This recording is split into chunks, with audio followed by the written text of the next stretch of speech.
आज मी घरामध्येच खूप छान आणि टेस्टी असे कचोरी बनवले होते.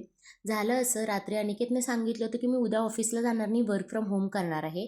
म्हणून माझी सकाळपासून सगळी कामे निवांत चाललेली आणि अचानक त्याने सांगितलं की नाही, मी ऑफिसला चालले, महत्त्वाचं काम आहे म्हणून.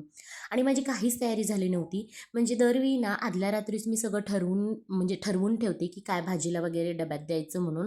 पण भाजीसुद्धा घरात नव्हती, म्हणून मी एक जुगाड लावला. घरामध्ये कसुरी मेथी होती, त्याचाच मस्त असा पराठा बनवला.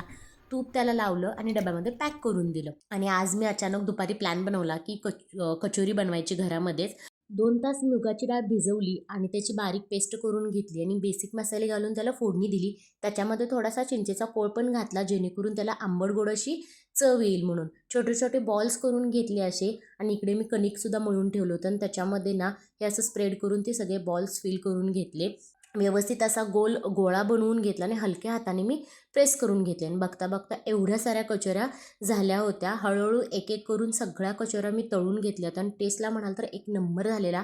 आणि त्याच्यासोबत खायला चिंचेची चटणीसुद्धा मी घरीच बनवली होती आणि तीही सुद्धा एक नंबर झाली होती. संध्याकाळी खाली मी भाजीपाला आणायला गेले होते, कारण आज मार्केट भरणार होतं म्हणून. भाजीपाला वगैरे घेतला आणि घरी रिटर्न आलो. घरी येऊन मस्त कचोरी खाल्ली. चला भेटू नेक्स्ट ब्लॉगमध्ये. थँक्यू.